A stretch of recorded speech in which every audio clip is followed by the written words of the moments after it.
Hello, hello, I am Darkness, and welcome back to Horizon Zero Dawn. This is your one and only spoiler warning, as this is the backstory to Rost.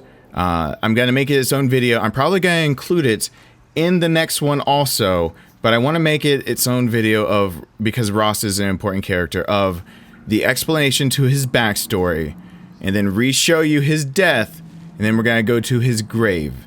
So, you know, if you are just here because you wanted to know more about Rost, you're going to need to watch some more of the game. I don't know how much more of the game you have to watch to not get anything spoiled for you, but suffice it to say, I'm not even getting out of this cutscene to be able to learn more about it, because getting out of it simply will ruin things for you. But it is possible to learn his backstory. It is possible now in the point of the game I'm in. So if you're with me and you've been sticking with me, you now know what just happened. So last spoiler warning, this is it. If you're continuing on, there's a chance that something in the game is being spoiled because you want to know Rost's backstory and you didn't watch the rest of the game. But here it is. So this is Rost's story told by Tirsa after we come out of All-Mother and all that jazz. Tirsa, I want to know Rost's story. Why he was made an outcast. He never told me. Said he took an oath of silence. What did he do? Oh. Yes, that. What crime did he commit? I will tell you if you wish. But it is a long story. Are you sure you want to hear it now? I want your lips to sync back up properly, but yep. Of course I want to hear it. Tell me. Rost never committed any crime. He was an outcast by choice. What? What do you mean? Many years ago, before the derangement, before the Red Raids, a band of murderous outlanders, 12 in number, struck without warning. At Mother's vigil, they took hostages, and then pressed on, headed for Devil's Thirst. I put down the controller. Mother's Vigil? Where's that? You would know it as the Forsaken Village, near the Karja border. But at the time, many families lived there. Rost's was one of them. His mate was killed fighting the Outlanders, and his daughter was among those taken hostage. His daughter? What was her name? Alana. She was just 6 years old. Nora Braves couldn't stop 12 Outlanders? Or rescue the hostages? It was quite impossible. We outnumbered them, but every time a Brave came within bowshot, the Outlanders killed a hostage. What did they come here to do? That was never discovered. We couldn't track closely enough to observe them. We know they camped beyond Devil's Thirst for 2 days. There were reports of strange noises. And then, as suddenly as they came, the Outlanders made their way back to the border and disappeared. What happened to Rost's daughter? She was killed? Rost was one of the Braves who tracked the Outlanders, keeping his distance. There were 6 hostages still alive when they reached the border. Alana among them. Rather than release them, the Outlanders slit their throats and left the corpses just across the border, mocking us. Why? Cruelty. They knew the faithful Nora would not leave the sacred land to collect the bodies, let alone pursue them. They thought themselves safe from our vengeance. Are you saying that Rost went after them? That he became an exile? No. Rost was beside himself with grief, but even so, he would never have broken taboo. Then what did he do? He called upon the most terrible and secret rite of the Nora tribe. He begged to be made a Death Seeker. A death seeker? What is that? One who dies to go seeking, and in seeking brings death to others. The ritual drags the spirit from one's body, releasing it to All Mother's care. The heart beats, the mind thinks, but the spirit has moved on. I don't understand. Rost went after the Outlanders, but his spirit never left. It remained here with All Mother. He gathered the bodies of the slain and returned them. And then he set out in pursuit, not as an exile, but a weapon of vengeance. A barbed arrow shot from a bow, never to return. But Rost did return. Yes, a full year later, and terribly wounded. He collapsed at the border of the sacred land. A hunting party came upon him. He was delirious, in agony. By law, he should have died where he lay.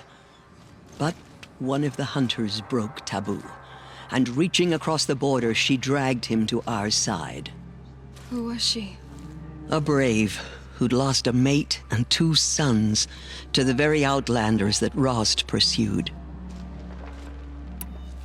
So Rost never finished his mission. To the contrary, he killed all 12. Tracked them to disparate places the world over, he said. Meridian, Ban-Ur, the Claim, Utaru Land, further even, into the Forbidden West. The last he killed nearly got the best of him. Wounded, he stumbled and crawled back to us, hoping to die as close to the sacred land as he could. He never expected nor asked to be dragged across the border and nursed back to health. That was done to him, leaving us, the matriarchs, in a difficult position. Why couldn't you just welcome him back? Rost had been made a death seeker, Aloy. He no longer had any place among the tribe. By law, he should have been driven back out. But we couldn't bring ourselves to do that, so we offered a compromise. You made him an outcast. Yes. We offered to do so on the condition he never speak to anyone of this exception. After all he did, all he suffered, to be declared an outcast was his reward. Rost was overjoyed. He never expected to live another day in the sacred land, let alone the embrace, so close to the goddess. He resolved to spend the rest of his days in solitude, and was happy to do so. But then you found me, and gave me to him. Yes. Another compromise. The matriarchs feared you, and would not let you be raised by the tribe. And so we turned to Rost. I knew that he would take care of you, bring you up, teach you to worship All Mother and respect the ways of the tribe. He certainly tried anyway. You took a man who'd lost his daughter and made him raise an infant girl? Doesn't that strike you as callous? I'm inclined to think the course of events has shown the wisdom of our choice. And I'm quite certain that from the moment he laid eyes on you, he saw you as a gift and never a burden. All right, Tirsa, that's quite a story. Oof. All right. Yeah, that is a story. I'm going to I'm gonna let that stand as is for that, and I'll go ahead and for those of you that just heard that story and wanted, because I'm probably gonna do his whole story. Now I guess I'll just replay now his death and everything, and then I'll come back for going to his grave, so you can see what she says and what she does, because I've never done that myself yet. So see if there's anything about returning to Rost's home and his grave. So, whew. All right, see you there.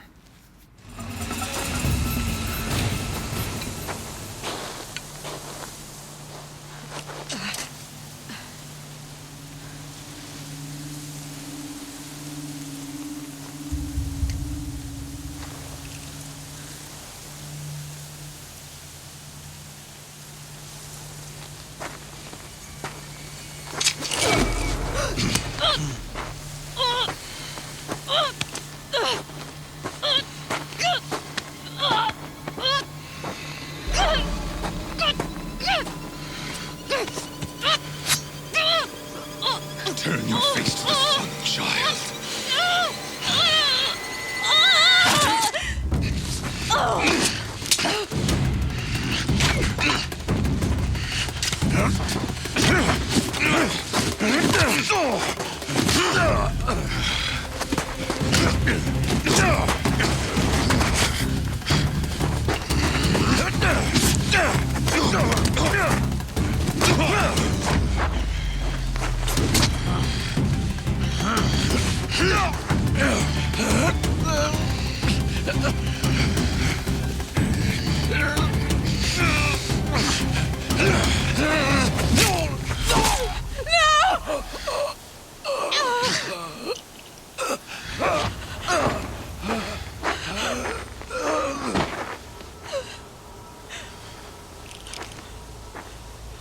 Burn it all, then to your task. As you command.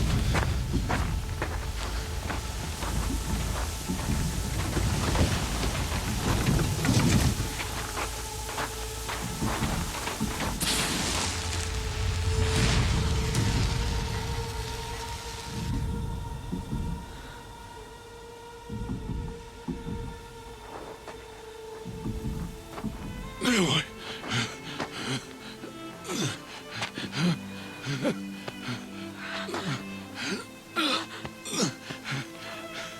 Aloy.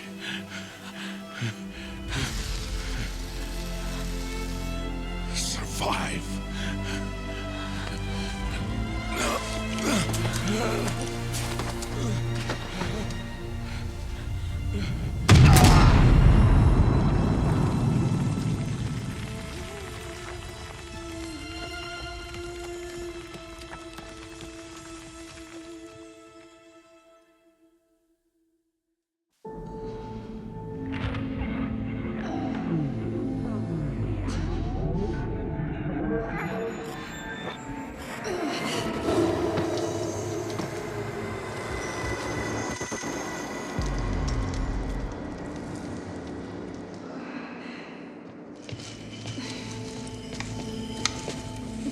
She is dying.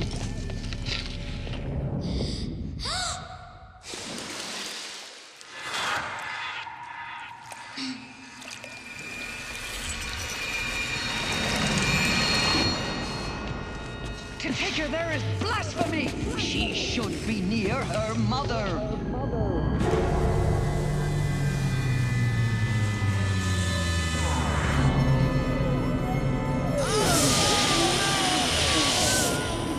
Aloy. I'm so sorry. Turn your face to the sun, child.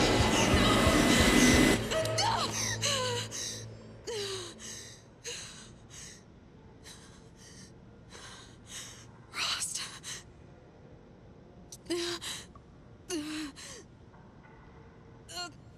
Okay, so we are back where it all started, where we started our journey as a little girl. This would be up at the ridge where Rost raised us. His house is up ahead. I have not done anything but done a quick warp once before back to his house. And there's his grave right there. And she says something as soon as you enter in near his stuff. I've heard it. I don't know if there's a cutscene. So...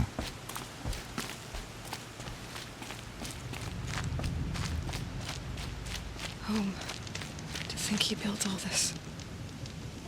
Alone. So many memories. It's not home anymore. Not without Rost. There's nothing for me here anymore. Well, she says that, but I don't even know if you can go in. Nope.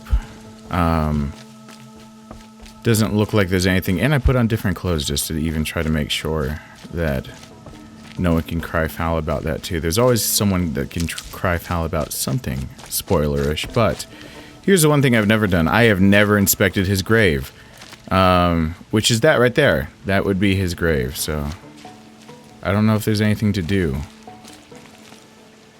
Oh, she can speak. Hi, Rost. I'll just take this off. Don't want him listening in.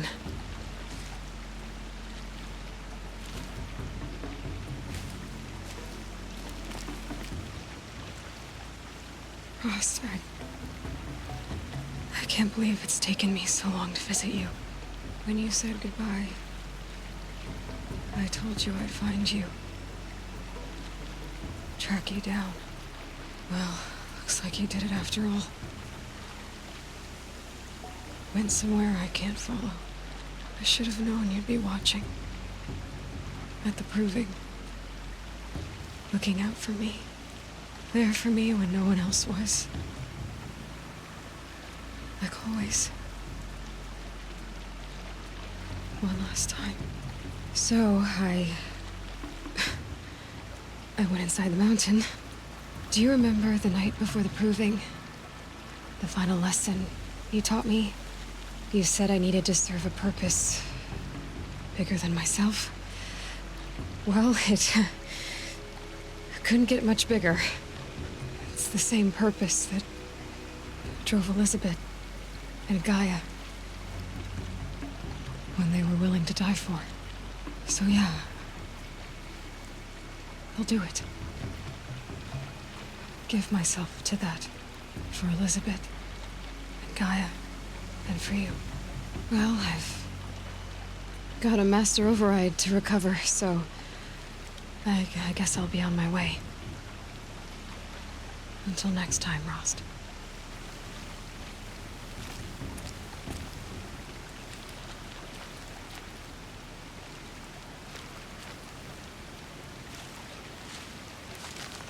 Well, now I'm a bit sad because that Snow's means got a bite out here. that means that she has been able to talk to him this whole time and give him updates about her story, because that was all very, very specific to what's going on. So I'm sorry this video doesn't quite do diligence to everything she can say to Rost, but at least it's a snippet. So thank you so much for watching.